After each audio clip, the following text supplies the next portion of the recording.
o'clock on a Wednesday. Yeah, I literally got 4 hours of sleep last night, so this video is gonna be interesting. This day is gonna be interesting because we're gonna have another canicule. It's gonna be up to 97 degrees Fahrenheit. So it's when you're on the top floor of a large building and have no AC, 97 degrees is entirely too hot. But yeah, so I actually, for the last canicule, I was supposed to film it was a two-parter, it was a 2-day thing. So Patoche and I we had like all these things planned out that we were gonna do to try to avoid the heat. Unfortunately, the morning of the first day of the canicule, I tested positive for COVID and no filming ensued, obviously. So I'm thinking today I kind of wanna get a little redo in. I don't know, like I guess we'll see where the day takes us.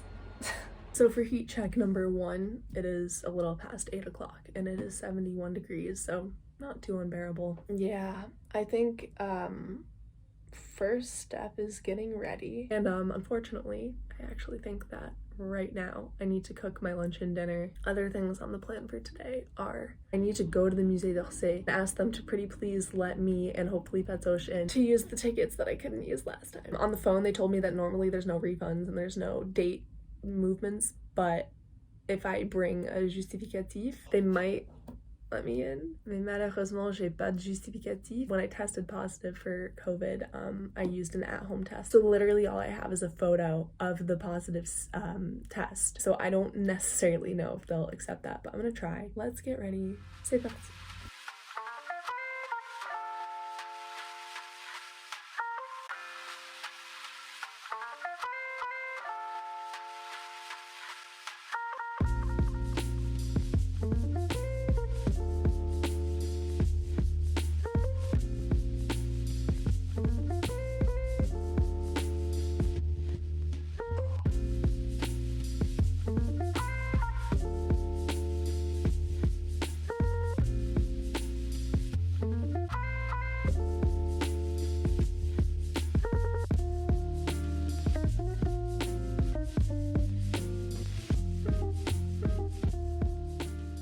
Don't mind the burger crackling in the background, but now I'm gonna, I guess, do some braids.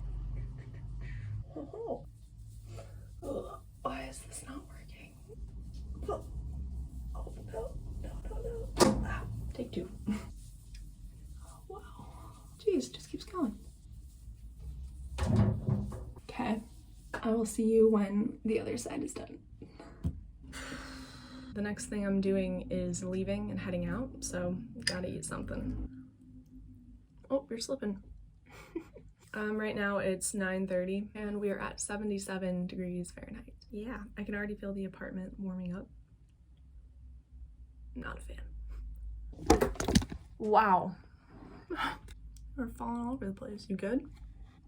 So I've got my lunch and my dinner ready. Plan on putting them in the lunch pail that I showed you in my last video on like Paris essentials for the summer. I'm basically gonna bring everything that I talked about in that video and plead with the people at the, I don't know why this keeps slipping, plead with the people at the Musée d'Orsay. Hopefully they'll let us use our tickets. Actually, I should check what time they're for.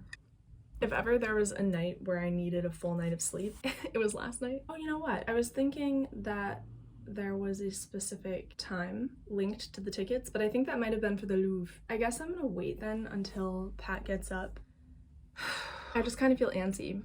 Oh my gosh, and apparently so does my phone. Qu'est-ce qui se passe? I could sit by the Seine. I don't know, les gars. Je sais pas. Alright, it is 11 o'clock, almost on the dot.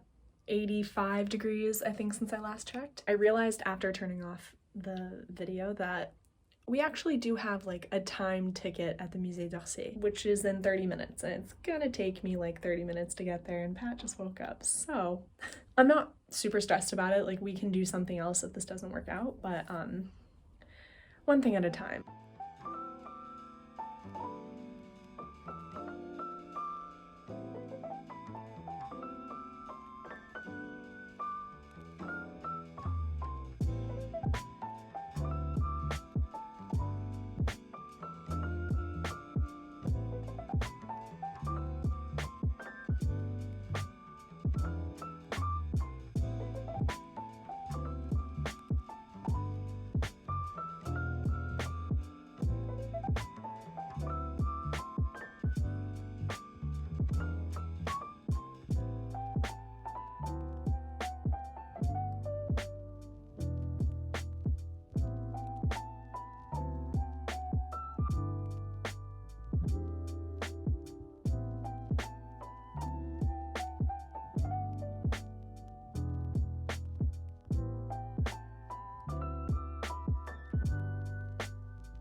So, little heat update. It's 1 p.m., 89 degrees.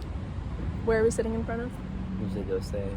Yeah, so we're gonna try to like see if they'll let us in. So, wish us luck. So walking up to the Musée d'Orsay, there were a ton of people waiting in line for tickets. Definitely get them ahead of time if you want to come to the museum. We were super nervous they weren't going to let us in, but by the grace of God, we got some really nice workers who let us through. Unfortunately, but as expected, there were also a ton of people inside, but that didn't stop us from trying to flee and going to the very top floor where our main man Monet was going to be. But before we could get to Monet, we had to see Van Gogh and the Deux fillettes, who are going to give me nightmares for probably a long time. As we continued going past post-impressionism to get to our main man, we walked by this window that had a beautiful view of the Seine and the Ferris wheel by the Tuileries, and then also Sacré-Cœur. But back to the artwork. These two paintings were actually not done by the same person, but they're in the same style of pointillism, and the woman on the right has a soft spot in my heart because she reminded me of my French braiding fiasco just that morning. Once we finally made it to Monet, Pat pensively thought over one of his water lilies. Highly recommend going to another museum called l'Orangerie if you want to see more of Monet's classical pieces. Now, I'm not usually one to celebrate dead white men, but I will make an exception for Monet and Monet only. Then we made a pit stop by the iconic clocks of the Musée d'Orsay, and the reason why these are actually here is because the Musée, before it was a Musée, used to be a train station, voila. And as we circled our way back on the only floor that we actually gave a crap about, we saw this beautiful painting that was paradise for us at that moment in time. There was no place else that we wish we could have been. Now for this last painting that I want to show you, I really don't have anything quippy or exciting to say about it. I just thought the colors were super pretty, and I love the Impressionist style. Shockingly enough, this was actually not done by Monet. As for this video, I'm pretty sure the only reason why I took it was because me and Pat were in a room that was devoid of any other person, so we got to hog all of the air conditioning, and I figured why not get artsy with it. As we made our final stroll among all of the statues, and one of the ones that spoke to me the most was this amazing lady in white. She looked like she was in mid-conversation, not gonna let any man interrupt her, and that is just an absolute vibe. So there you have it. That was a super quick tour of the Musée d'Orsay.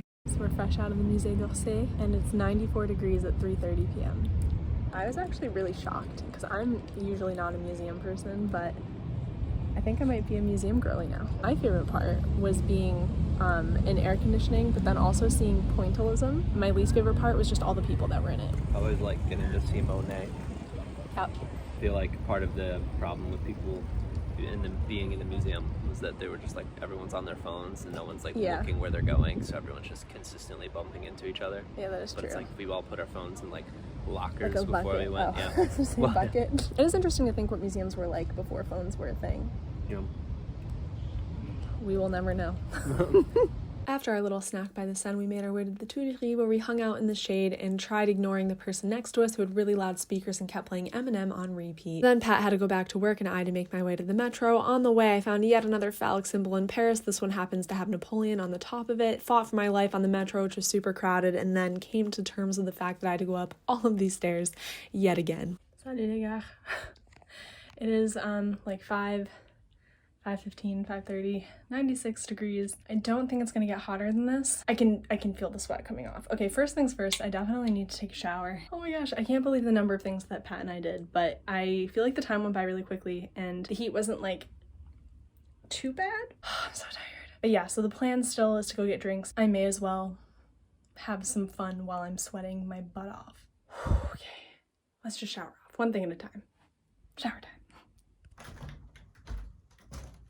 Okay, all nice and clean. Yeah, I don't even know what to do because there's no way I'd be going to the bars at least for another couple of hours. I will say I only drank the 2 full water bottles today, so I am quite dehydrated. I think I'm gonna prioritize that and then maybe sleep.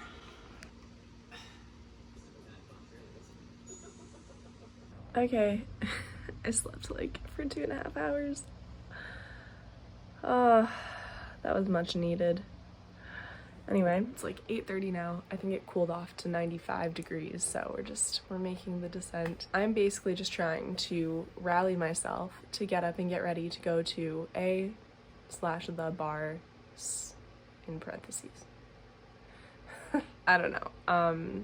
We're gonna figure it out. Okay, update. I think it's a little bit after 9 o'clock, probably still somewhere in like the 95, 93 degree range. I'm so excited. I'm about to leave for the bar. And one of my friends who I actually met through my teaching job, I didn't even know she was in Paris. I didn't know she was back in Paris. And she told me that she would stop by, so we're gonna hang out. I'm so excited. And this was like the little bit of motivation that I needed to just get my butt out the door.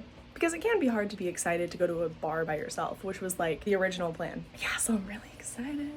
And I need to go soon because the metro is gonna close like in less than an hour, so yay. All right, this is the final fit check, and literally the sole reason that I'm wearing this is because of it being a little see-through in my shorts behind, and it just freaks me out. Also, can you see her? I don't know if you can see her.